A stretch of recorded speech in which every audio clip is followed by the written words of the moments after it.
வணக்கம் நேயர்களே, உங்கள் அனைவரையும் மீண்டும் மற்றொரு காணொளி தொகுப்பில் சந்திக்கின்றோம்.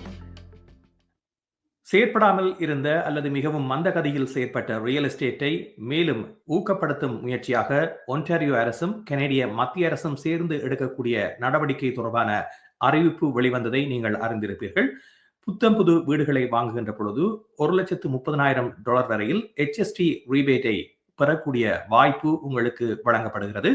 ஒரு ஆண்டுக்கு இது நடைமுறையில் இருக்கும் என்று அறிவிக்கப்பட்டிருக்கின்ற நிலையில் ஏப்ரல் 1ஆம் தேதியில் இருந்து 2027ஆம் ஆண்டு மார்ச் 31ஆம் தேதி வரையில் வீடுகளில் ஒப்பந்தத்தை மேற்கொள்பவர்களுக்கு இந்த சலுகை வழங்கப்படும் என அறிவிக்கப்பட்டிருக்கின்றது. இது குறித்த விவரங்களை நாங்கள் பேச இருக்கின்றோம். இது வீடுகளை வாங்குபவர்களுக்கு எவ்வாறான நன்மைகளை தரப்போகிறது, உண்மையிலேயே இதன் மூலமாக பலனடைப்பவர்கள் யார் யார், இதனுடைய பாதகத்தன்மைகள் என்ன என்பது தொடர்பாகவும் பேச இருக்கின்றோம். 2 பிரிவுகளாக இந்த விடயத்தை நாங்கள் அலச இருக்கின்றோம். இன்றைய நிகழ்ச்சியில் என்னோடு கலந்து கொள்கின்றார் வழமை போன்று முரளி மகா. வணக்கம் முரளி. வணக்கம் ராம். ஆமா, எங்களுடைய பிரீமியரும் ஒரு கவர்ச்சிகரமான ஒரு அட்வர்டைஸ்மெண்ட் வந்திருக்குது இல்லையோ ராம்? ஆமாம். எவ்வாறு இந்திய தேர்தல்களில் அவ்வப்போது சலுகைகள் போன்ற பல விடயங்கள் வருமோ அது போன்ற ஒரு சலுகை தொகை அறிவிப்பாக இது பார்க்கப்படுகிறது. மானியம் அல்லது இலவசம் என்று சொல்லுகின்ற பொழுது அது மக்களை கவர்கின்ற விடயமாக இருப்பது என்றுமே ஒரு பொதுவான விடயமாக இருக்கின்றது. அது இந்த காலகட்டத்துக்கும் பொருந்தக்கூடியது ஒன்றாக இருக்கும். ஆனால் முதல் தடவையாக வீடு வாங்குபவர்களுக்கு, அதுவும் புத்தம் புது வீடுகளை வாங்க வேண்டும் என்று நினைப்பவர்களுக்கு இது ஒரு நல்ல சலுகையாக பார்க்கப்படுகிறது. ஆமாம். அதே நேரத்தில் ஒரு அரசியல்வாதியின் பேச்சை விட அவனுடைய செயற்பாடையும் கவனிக்க வேண்டும்.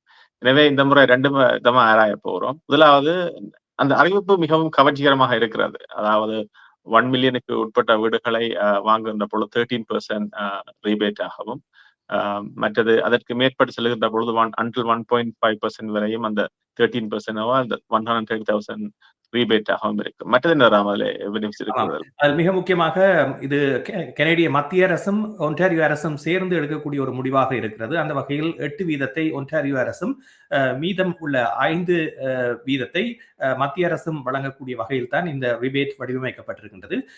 ஆகவே கனேடிய மத்திய அரசினுடைய அணுகுமுறை எப்படி இந்த விடயத்தில் இருக்க போகின்றது என்ற ஒரு கேள்வியும் இங்கே நாங்கள் சிந்திக்க வேண்டிய ஒன்றாக இருக்கிறது.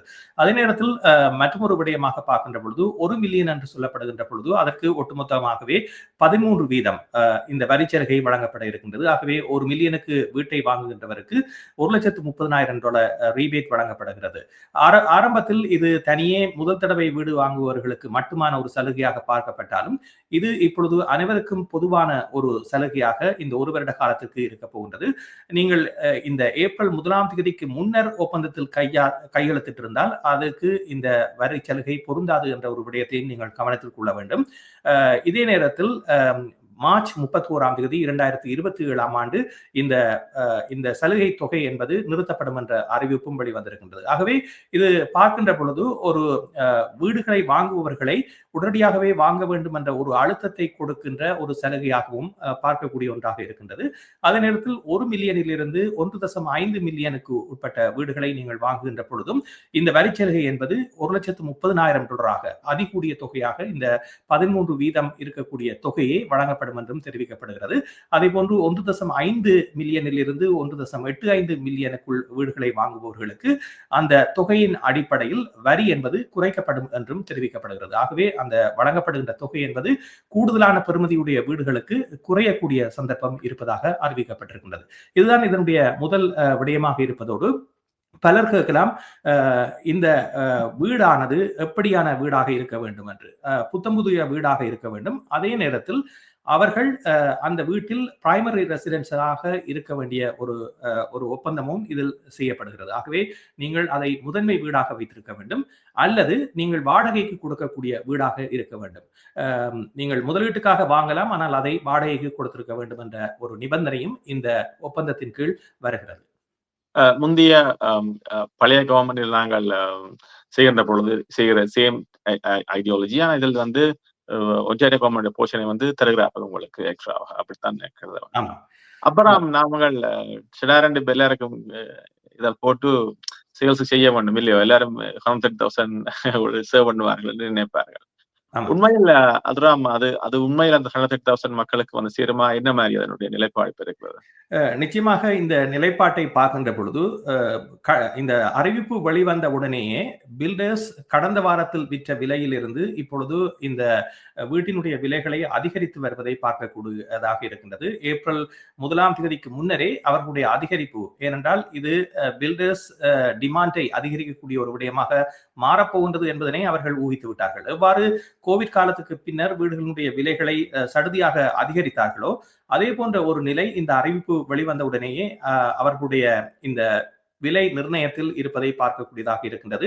எந்தவித மாற்றமுமே நிகழாமலேயே விலை அதிகரிப்பு என்பது இப்பொழுது அதிகரித்திருக்கின்றது. ஏனென்றால் சந்தையில் நாங்கள் முன்னர் பல நிகழ்ச்சிகளில் பேசியது போன்று வீடுகளை வாங்க வேண்டும் என்று இருப்பவர்கள் காத்து கொண்டிருக்கின்றார்கள். முதல் தரம் வீடு வாங்குபவர்கள் எவ்வாறான ஒரு சந்தை நிலவரம் வந்தால் அதனை நாங்கள் சாதகமாக்கி கொள்ளலாம் என்பதில் அக்கறையாக இருக்கின்றார்கள். பலர் தங்கள் கைகளில் பணத்தை முதலிடுவதற்கு தயாராக வைத்திருந்தாலும் ஒரு அச்ச சூழ்நிலை என்பது நிலவியது. அந்த அச்ச நிலை என்பது இப்பொழுது இந்த மானிய தொகை வழங்கப்படுகின்றது என்ற ஒரு அறிவிப்பு வெளிவந்தவுடன் பலருடைய மனங்களில் ஒரு மாற்றமாக மாறியிருப்பதையும் பார்க்கக்கூடியதாக இருக்கின்றது. இப்பொழுது இந்த கேள்வி என்பது அதிகரிக்கின்ற பொழுது வரிசைகள் கூடக்கூடிய வாய்ப்புகளும் இருக்கின்றன. ஏனென்றால் ஒரு வருட காலமாக இருக்கிறது.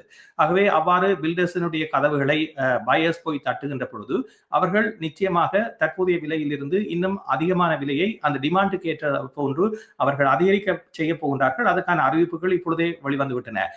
பலரை பார்க்கின்ற பொழுது போமன்வில் போன்ற நகரங்களில் வெறிச்சோடி இருந்த பில்டர்ஸினுடைய கதவுகளை தட்டுகின்ற ஒரு நிலை காணப்படுகிறது. இது எந்த அளவுக்கு ஒரு விசாரணைக்கான ஒரு முடிவாக அவர்கள் எடுத்து செல்லுகின்றார்களோ அல்லது பில்டர்ஸினுடைய எண்ணப்பாட்டில் மாற்றங்களை கொண்டு வருவதற்கான ஒரு முயற்சியாக கூட இதனை பார்க்கலாம். ஏனென்றால் வீடுகளை எத்தனை பேர் வாங்க போகிறார்களோ இல்லையோ தெரியவில்லை. ஆனால் இவ்வாறான கேள்விகள் அதிகரிக்கின்ற பொழுது அவர்கள் நினைப்பார்கள், சந்தையில் நிறைய பேர் வீடு வாங்குவதற்கு இருக்கிறார்கள், ஆகவே விலையை ஏற்றுவோம் என்று. ஆனால் இதனுடைய மறுபக்கத்தை நாங்கள் பார்த்தோம் என்றால் உண்மையில் இந்த பெயில் அவுட் வந்து மக்களுக்காக பெயில் அவுட் பண்ணுகிறதா என்ற கேள்வி என்ற மனதுக்குள் தோன்றுகிறது. அதைதான் நாங்கள் பார்த்திருந்தோம் இல்லையா?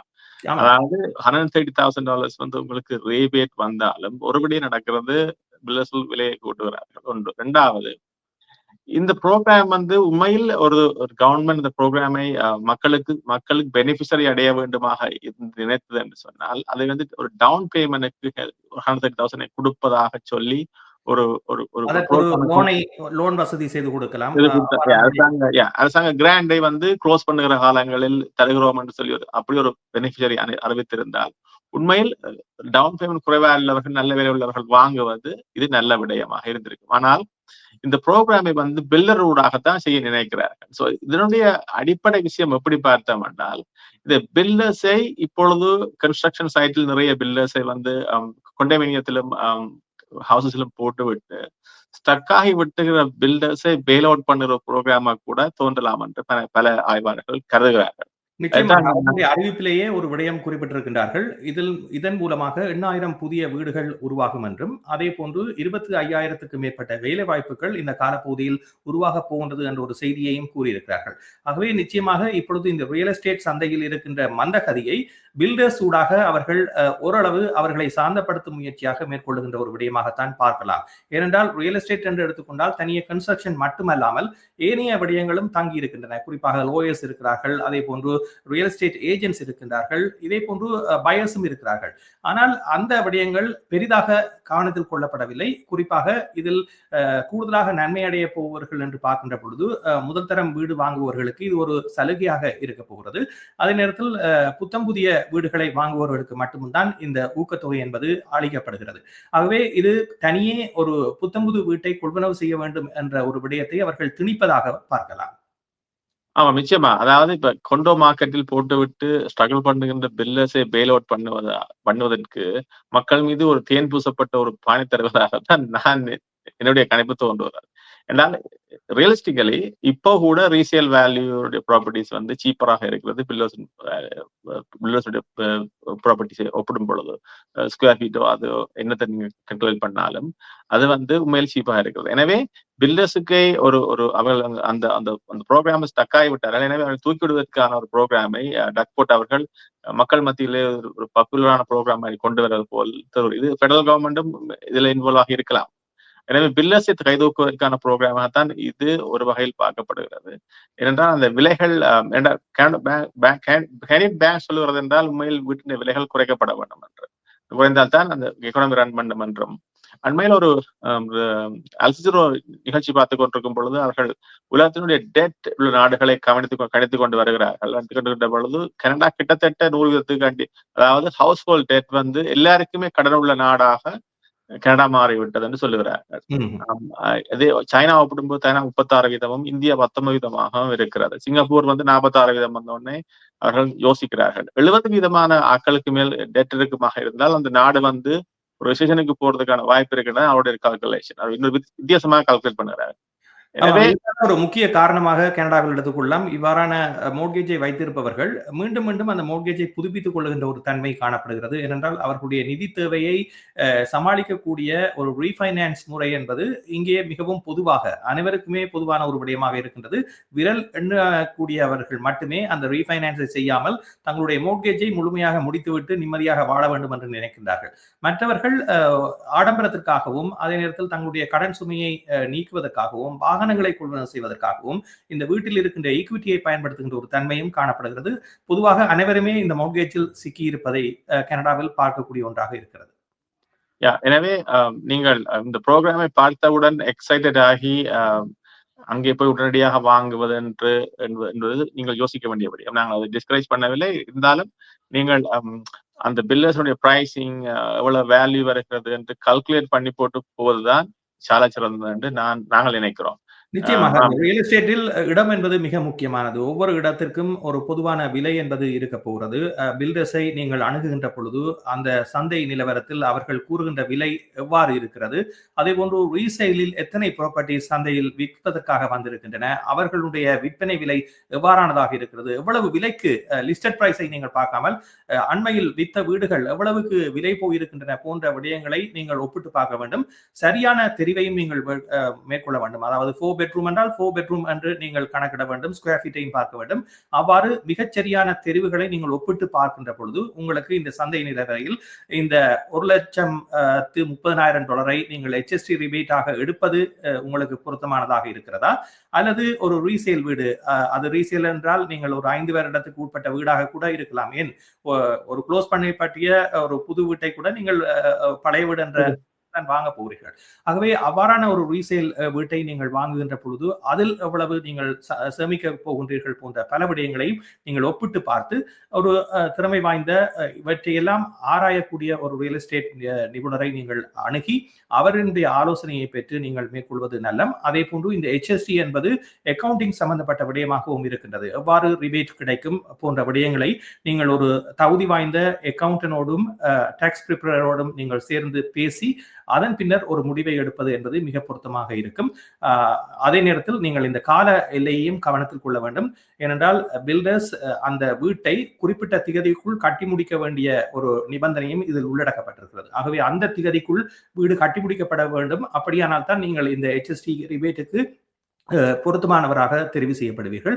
அல்லாவிட்டால் நீங்கள் பில்டர்ஸ் உரிய நேரத்தில் கட்டி முடிக்காவிட்டால் அதனால் கூட நீங்கள் இந்த சலுகையை பெற முடியாதவராக மாறிவிடுவீர்கள். ஆகவே பல விடயங்கள் இருக்கின்றன. இவற்றை நீங்கள் தகுந்தவர்களோடு அணுகி நீங்கள் அந்த விவரங்களை பெற்று நீங்கள் இந்த சலுகைகளை பெற்றுக் கொள்ளலாம்.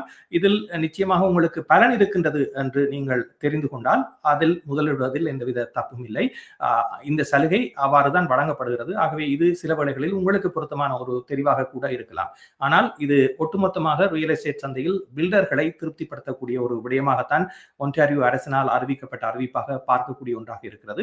இதில் சில வேளைகளில் பயர்ஸுக்கும் நன்மை கிடைக்கும். அந்த நன்மைகள் உங்களுக்கு பொருத்தமானதாக இருந்தால் அவற்றை நீங்கள் பயன்படுத்திக் கொள்வது பொருத்தமானதாக இருக்கும். நிச்சயமா. இது பற்றி உங்களுக்கு ஏதாவது ஆலோசனை வேணும் என்றால் நீங்கள் அழைக்கலாம். இது பற்றி நாங்கள் சொல்ல தயாராக இருக்கிறோம். அழையுங்கள், நாங்கள் சொல்லுகிறோம். நன்றி.